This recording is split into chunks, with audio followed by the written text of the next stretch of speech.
Hi everybody, my name is Rhys Barber. I'm the audiologist here at Audiology Associates. We upload new earwax removal videos every Monday, Wednesday and Friday at 9 PM UK time, so please consider subscribing.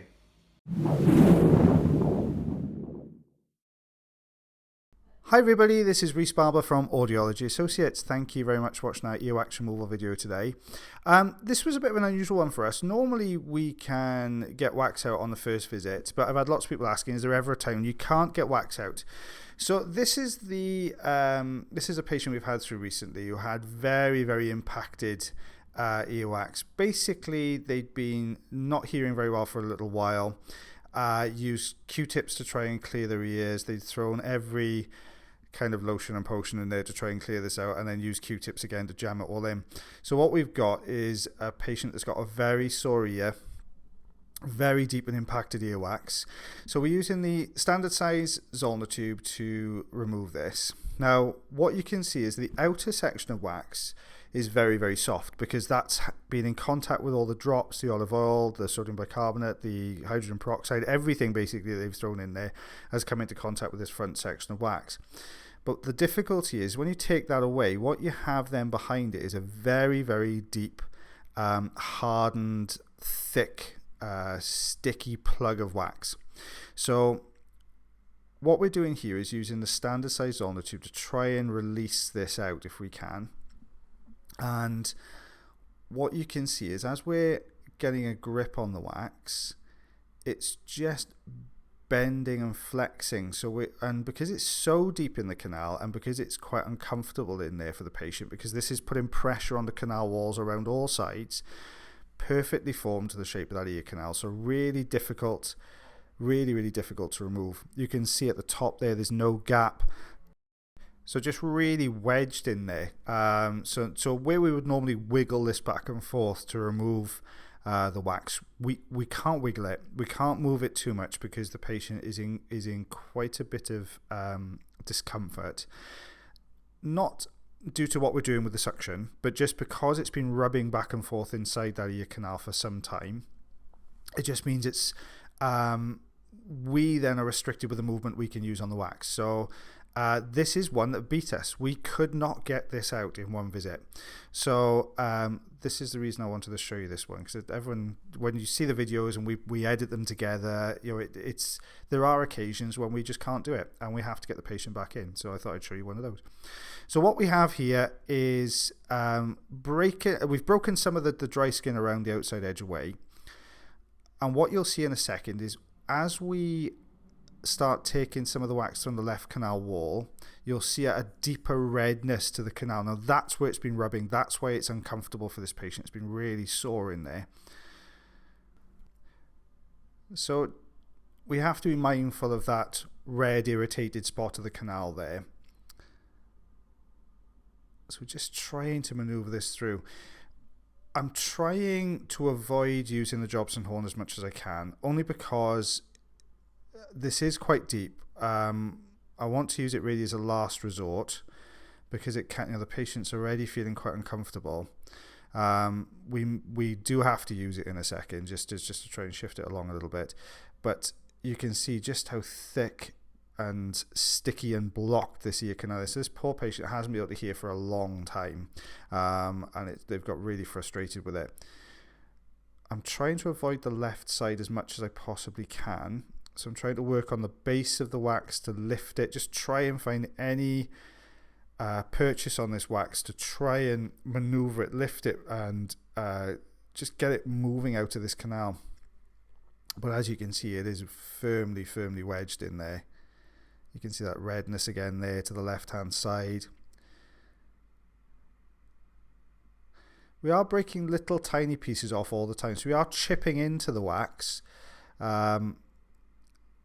But it's not really budging. It's not really moving at all. You can see that's all we're doing really is just smoothing this wax. So Jobson horn going to go in here. You can see more redness there as I start pushing this Jobson horn down. You can see we can't get behind it.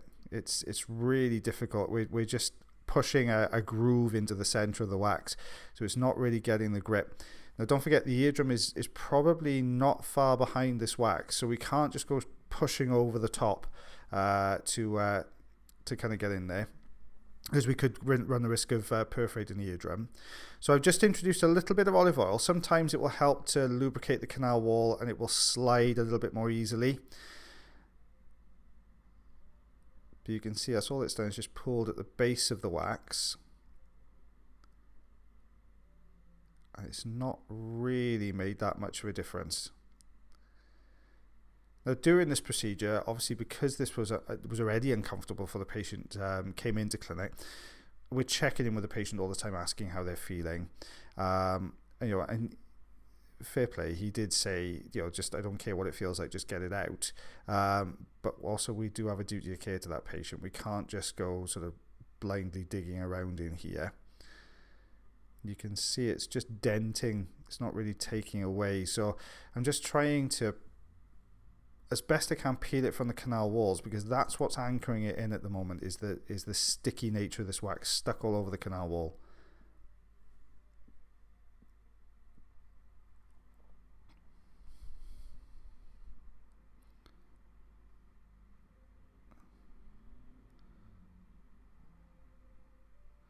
Little hairs have got a bit of, you can see how fine those hairs are, a little bit of olive oil, and that's what the blurring you can see on the screen is there.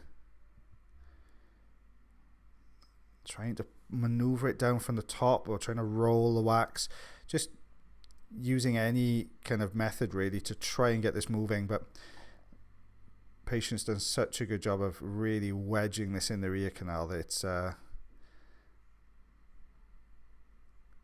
really, really hard to, you can see we're just trying to get into the wax, but that's all we're going to end up doing is pushing it further against the drum.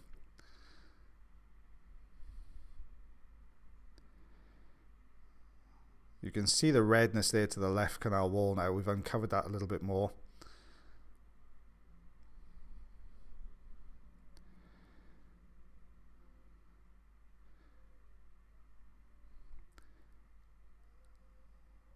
I'm going to try and pinch some of this out with the crocodile forceps.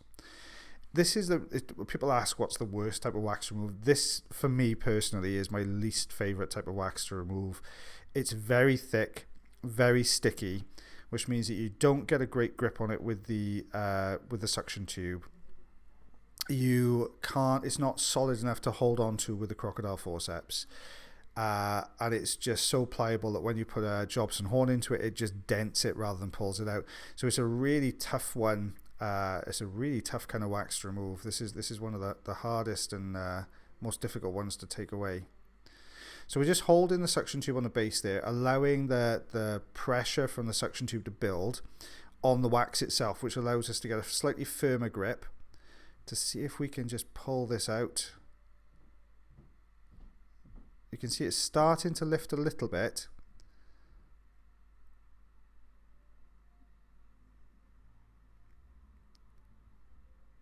But it looks as though this piece is quite long, so it's not really... Sometimes if it's a short piece of wax, as you lift from the base, you'll pull the bottom out and you'll turn the wax and it will start to work its way out to the canal. But what we can see here is it's just not really... It's not really playing ball. So quite dry, thick old sticky wax. Okay, so what we asked the gentleman to do was go away for a week, so olive oil for a week, and come back and see us. So this is 1 week later. So you can see the redness has subsided to the left-hand side of the canal. Gentleman's feeling their hearing a little bit better. So we're just using the standard size ulnar tube again. And if you look at the difference just using a week's worth of olive oil in this ear has made to this wax, it's not as sticky, so it's sliding across the canal walls a little bit better. It's not as tacky and it's not as thick, so it's really started to loosen and break this wax into pieces. So sometimes, you know, it is worth going away, oiling it, coming back. You've always got to be conscious of patient comfort, and you've always got to do best practice for your patient. If you feel that you cannot, I mean, you could have carried on working on that wax for, for a while longer, but you would have run the risk of perforating that eardrum. You're better off letting the patient go away, oil for a week, and you can see the difference it makes then. You can see it's really starting to crumble down, so break away in layers now rather than that thick tacky nature you saw to the wax before. A little bit of hair embedded in there as well, so just working their way out. And then getting to the end of this now, so you can see we're able to now roll this wax. It's come towards the outer part of the ear canal a little bit as well, which gives us a bit more room to maneuver. That redness and irritation has subsided. The gentleman said that subsided the day after, so because we'd moved the wax away from that area that was rubbing, it meant that it wasn't causing so much discomfort. And then what we'll see in a second is the wax starting to move out. There we are, you can see it coming forwards now to the entrance of the canal.